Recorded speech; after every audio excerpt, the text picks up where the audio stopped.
Allez, bonjour à tous.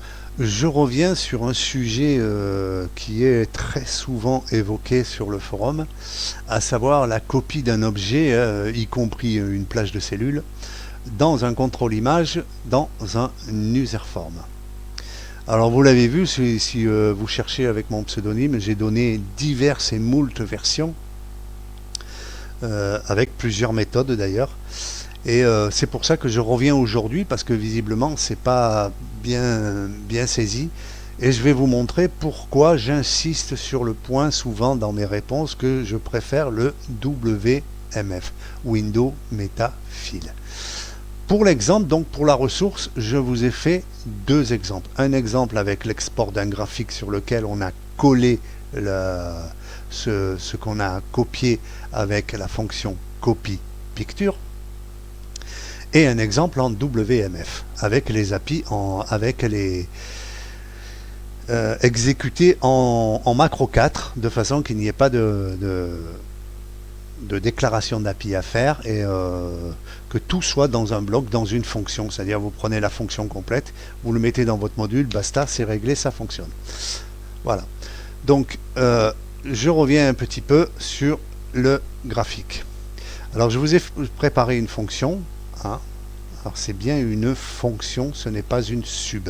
Et pourtant, je vais vous le montrer, elle va être exécutée ici par les subs d'appel comme une sub et par l'userform ici comme une fonction qui va renvoyer un string, c'est-à-dire qui va renvoyer le chemin de l'image. Dans cette fonction, je l'ai affublé de trois arguments. Objet hors range. Alors je pense que c'est, même si on ne parle pas bien anglais, je pense que c'est assez explicite, c'est ou objet ou obrange, et vous voyez ici il est en variant, parce qu'on s'en fout complètement de ce que c'est. Que ce soit une plage de cellules, une chape, une picture, un command button, n'importe quoi, un objet qui est collé sur la feuille ou qui est inséré, ça va pouvoir être copié en tant qu'image. Le deuxième argument qui lui est optionnel, chemin X, ça sera le chemin de l'image et au départ il est vide. Si le chemin est vide dans la fonction, le chemin par défaut sera le chemin du classeur et le nom de l'image sera imagetemp.jpg. Veuillez retenir le .jpeg ici et on va en parler tout à l'heure.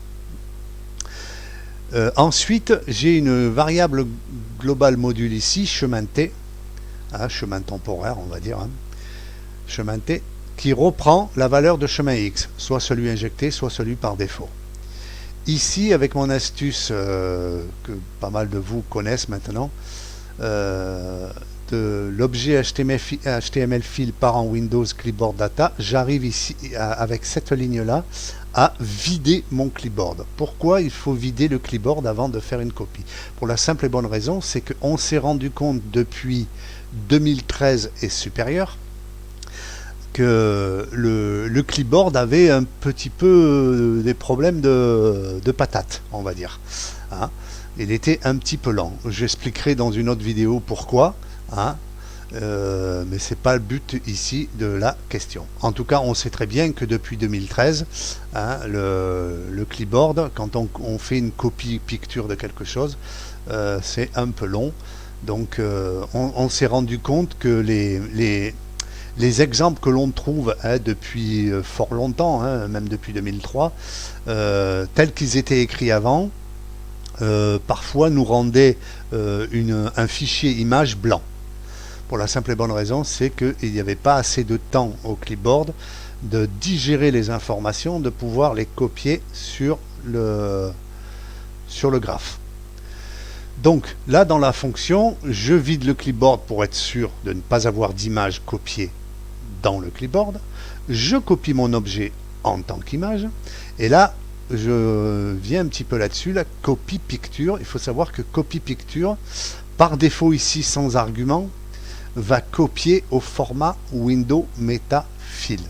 Alors, à ce niveau-là de la fonction, c'est pas très important.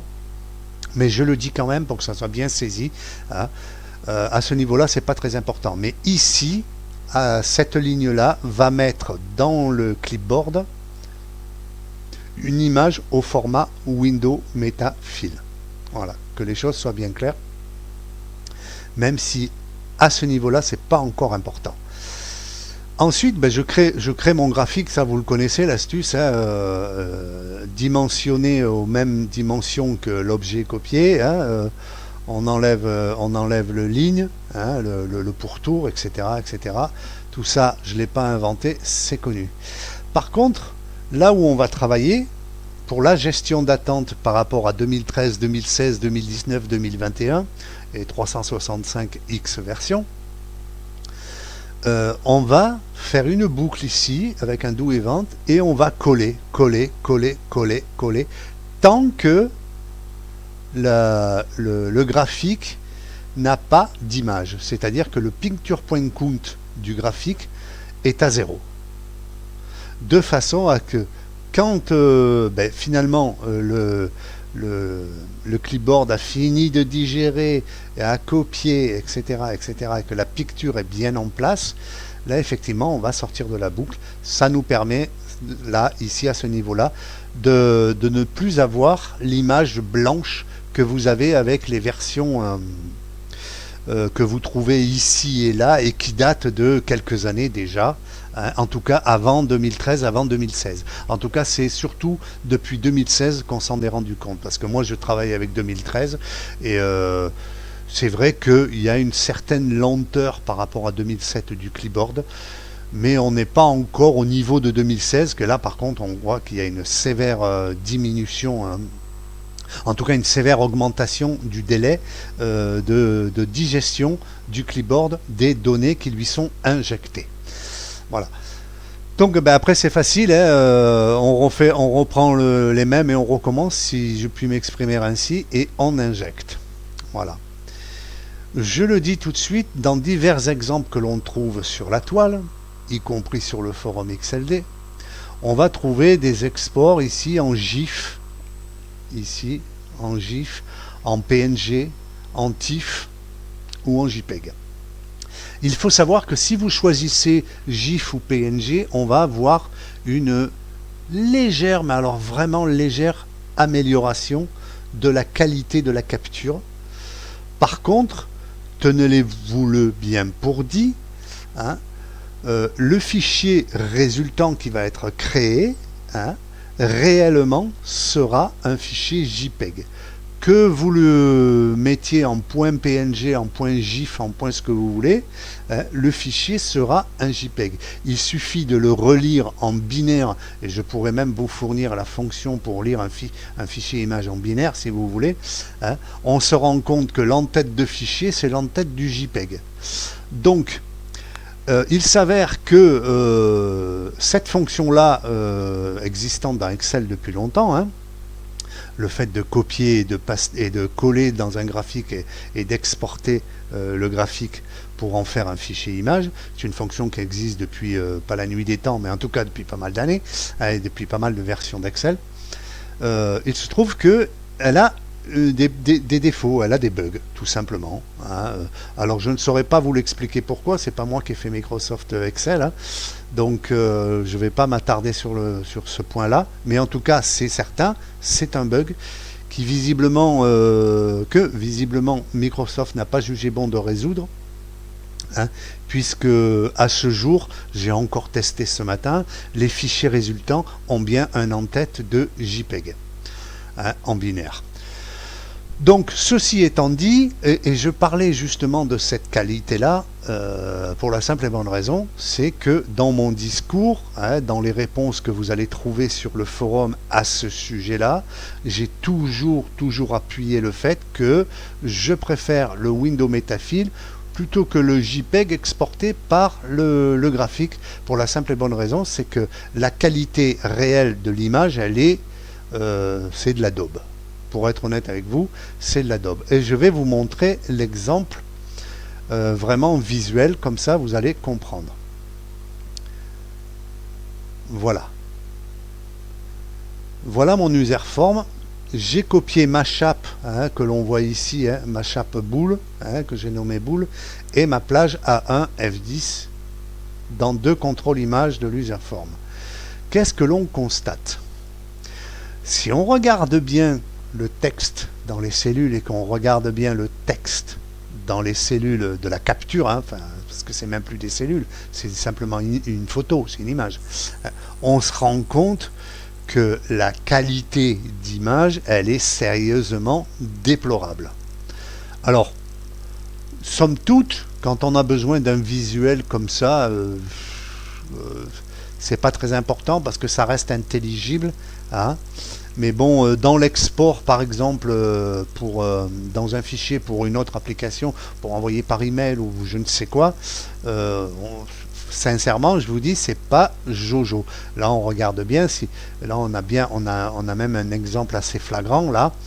Par exemple le B ici de B1, il devient plus petit ici, vous voyez.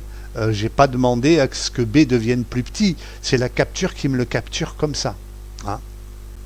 Et je vais vous expliquer pourquoi ce qui se passe. Tout simplement, je vais fermer ça, je vais fermer machin. Je vais l'utiliser, la fonction, avec la sub de test ici. Et je vais copier en fichier texte. Vous voyez, elle est arrivée ici. Elle est là, mon image.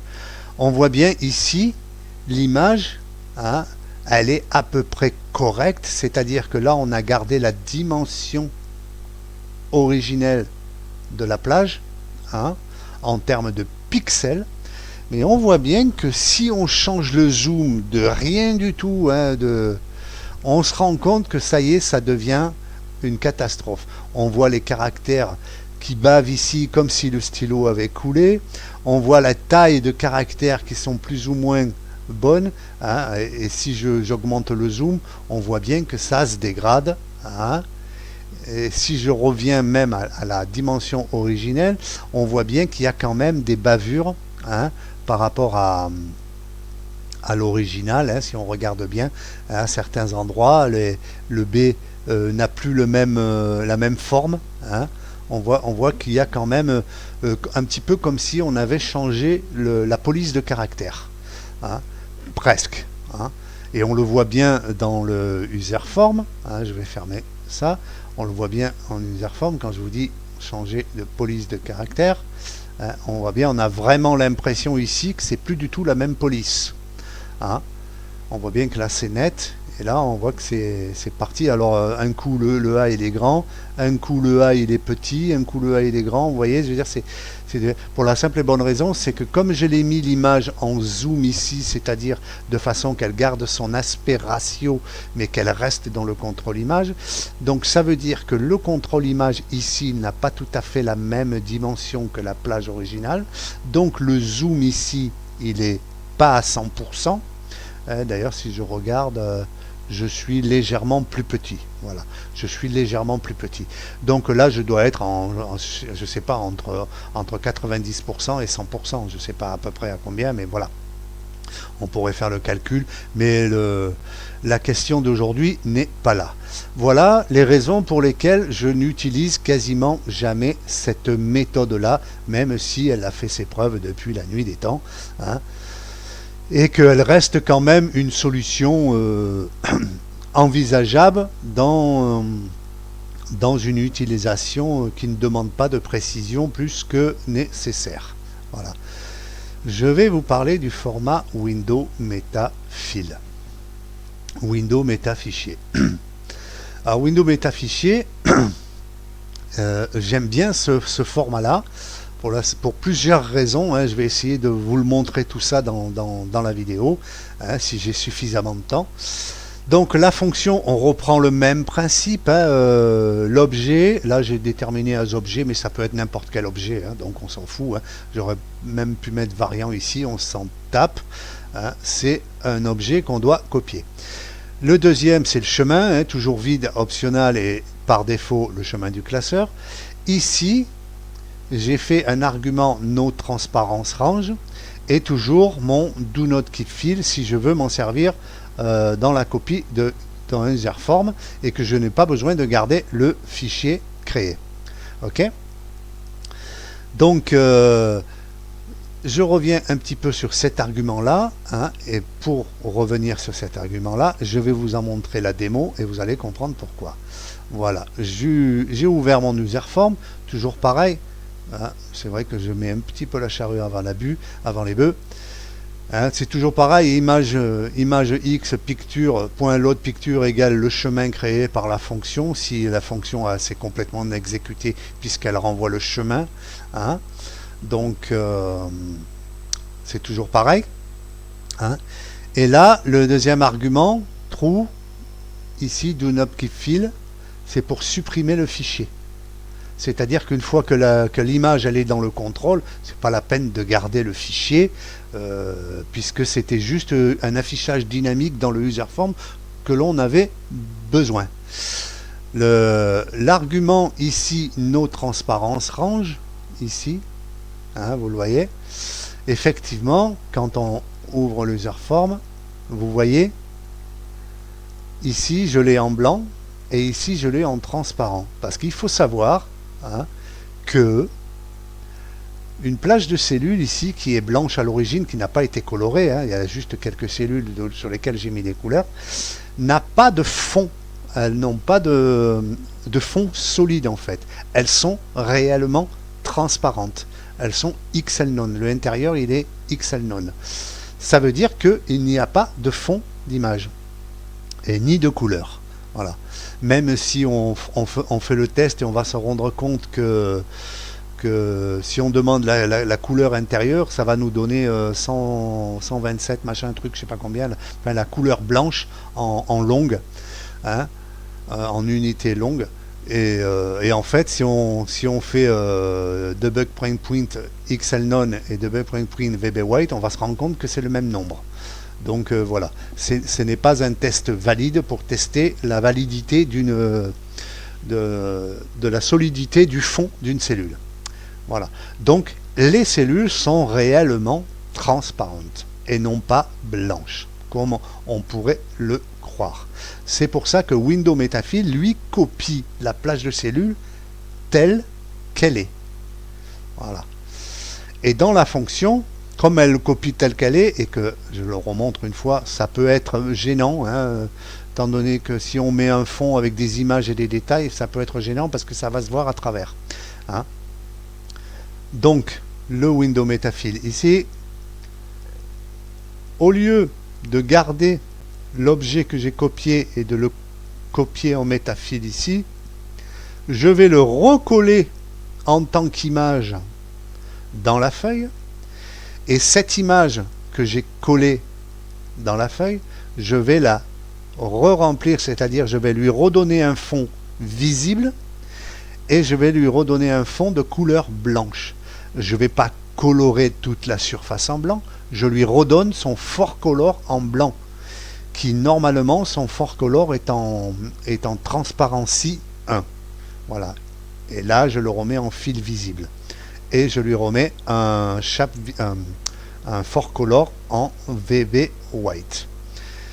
Donc ici j'ai recollé la capture de l'objet que j'ai demandé et je l'ai collé dans la feuille et maintenant je copie non pas l'objet mais je copie l'image que j'ai donc collée. Et une fois que je la copie, ici toujours pareil, copie picture, donc format WMF, format XL picture, en longue c'est 14, en X c'est EHE, hein, et je supprime la picture que je viens de coller puisque je n'en ai plus besoin, elle est dans le clipboard, elle est en mémoire. Et ici je mets une boucle d'attente, hein, toujours pareil avec les API, l'API user32 is clipboard available, c'est-à-dire je vais boucler tant que l'API me renvoie pas 1 sur le test is clipboard available au format WMF. Tout simplement. Je mets quand même un timer, c'est au cas où le clipboard part en vrille, hein, parce que vous faites des gros travaux et que ça devient un petit peu lourd. Au bout de 2 secondes, je sors et effectivement, si le hpixel égale 0, on sort, hein, j'annonce avec un message box qu'il y a eu un problème lors de la copie. Je donne la valeur vide en string ici à la fonction, puisque load picture rien du tout, c'est-à-dire avec deux guillemets, ne va pas générer une erreur, elle va au contraire vider l'image. S'il y a une image, l'image elle va se vider, s'il n'y a pas d'image, ça va rien faire du tout, donc il n'y a pas de gestion d'erreur à faire. Ok, et on sort de la fonction. Si ça s'est bien passé, donc ici hpixel égale 1, eh bien effectivement, je vais ouvrir le clipboard, je vais aller chercher dans le clipboard le handle image et HE, j'aurais pu marquer 14 ici, je le répète, hein, le handle image de type WMF, je vais le copier et je vais faire un delete en métafile, c'est-à-dire je vais envoyer retour ici qui est le chemin, le retour de handle clip image. Et je ferme le clipboard, tout simplement. La fonction renvoie le chemin, et tout de suite après, j'appelle en différé la suppression de l'image, hein, puisque je l'ai appelé par le userform. Ce qui fait que, dans l'exemple userform, on aura le choix soit de garder les cellules qui sont transparentes réellement transparentes, soit de la garder en blanc. Maintenant, je reviens sur le fait que le graphique, hein, je vais vous montrer sur l'exemple en blanc, comme ça vous voyez bien. Je reviens sur l'exemple graphique que j'ai montré, où vraiment on obtient un résultat plus que médiocre en termes de qualité. Hein, et là, on regarde le format en métafile, on n'a rien à dire. Tout simplement. Je vous ai montré tout à l'heure, et vous voyez, je le fais pareil pour la chape. Hein. Là, je regagne le fond blanc, et là, je ne l'ai pas, le fond blanc. Vous voyez. Je reviens tout à l'heure sur l'exemple que je vous ai montré. Hein. D'ailleurs, je vais le faire. Hop, exemple d'OMF. Je vais copier l'image. Voilà, dans un fichier que je vais garder. Alors, vous voyez ici, j'ai pas de... Le Windows Metafile n'a pas de miniature comme les images JPEG, GIF et PNG. Il n'en a pas. Parce que c'est en fait le Windows Metafichier, ça s'apparenterait un peu à l'UPX pour ULED Creator Photo ou même dans Photoshop, le format UPX, c'est-à-dire tous les morceaux de l'image présents, mais ils ne sont pas mergés. Hein. C'est un peu comme un groupe de chapes quand on les groupe. Hein, quand on clique dessus, on se balade avec tout le groupe. Mais ce n'est pas une seule chape, c'est un groupe de chapes. C'est un peu ça le format Windows Metafile. Voilà. Et là, je vais vous le montrer avec l'aperçu de Paint. Vous voyez, il est énorme. Enfin, il est énorme. Il est grand. Et vous voyez, même en grand, la qualité des caractères. Regardez quand je change le zoom. La qualité des caractères, elle reste nickel. Vous voyez. Et là, bon, là, on est vraiment très grand. Hein. Voilà. Maintenant, si je prends le format avec ouvrir avec Paint, si je prends celui-là que j'ai sauvé avec le graphique, là, on se rend vite compte que ça dégringole très vite. Hein. Vous voyez, ça dégringole très très vite la qualité d'image. Voilà pourquoi je préfère le format WMF, Windows Metafile, qui est de toute façon compatible avec les contrôles ActiveX, enfin MSForm, UserForm. Et là on le voit, hein, mes captures sont bien en place et j'ai une qualité d'image plus que satisfaisante, que ça soit en gardant la transparence, hein, ou en éliminant la transparence dans la capture. Voilà. Je suis revenu là-dessus. Alors c'est vrai que dans le forum et même ailleurs sur développer.com aussi, ou même sur Excel pratique, vous allez trouver divers de mes exemples, hein, au fur et à mesure des années, effectivement, et qui s'améliorent avec le temps, notamment avec le graphe, puisque c'est vrai que la méthode avec le graphe, c'est un sujet qui a démarré il y a très longtemps, depuis la sortie de 2016 en fait, quand il a commencé à avoir des problèmes de délai avec le clipboard. Donc c'est un sujet récurrent qui revient très souvent, hein, et donc voilà, je viens aujourd'hui participer à mener un petit peu la pierre à l'édifice, et justement ça d'une part, et d'autre part montrer et expliquer pourquoi je préfère personnellement le format Windows Metafile, hein, qui offre une qualité bien supérieure en termes visuels, hein,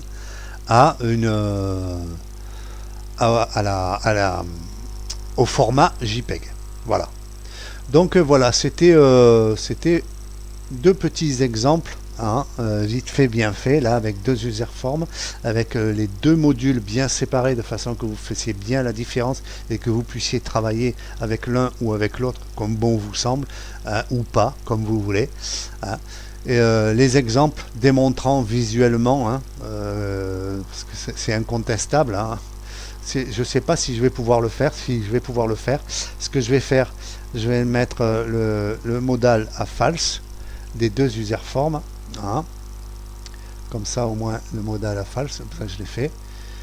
Voilà, je vais afficher le premier userform, je vais afficher le deuxième userform, hein. On voit bien la différence de capture, hein, la différence de qualité d'image, hein, des deux captures, hein, il n'y a pas photo. Donc voilà, vous avez le choix. J'ai fait cette petite, alors vous en trouverez d'autres, hein, d'autres même un petit peu plus complexes, parce que je peux aller plus loin, je peux vous faire en noir et blanc, je peux vous faire plein de choses. Je peux vous faire du sépia, du machin, des trucs comme ça. J'avais distribué divers exemples comme ça. Mais aujourd'hui, je viens vraiment pour le sujet principal, qui est de capturer un élément dans une feuille pour l'afficher dans un contrôle image, dans un userform. Cela et rien que cela. Voilà. Si ça vous intéresse, effectivement, vous m'en parlerez. Si ça vous intéresse de faire du sépia, de modifier les couleurs d'une image. Alors j'ai montré divers exemples, hein, parce que ça on peut le faire même avec VBA très simplement, hein. Donc si ça vous intéresse, ben, vous m'en ferez part. Mais là, en l'occurrence, la ressource concerne vraiment la copie d'un objet sur le contrôle image d'un userform. Et là, je vous offre les deux possibilités et je vous prouve pourquoi le WMF est de meilleure qualité. En tout cas, visuellement, c'est incontestable. Allez, passez une bonne journée. Bye, à plus.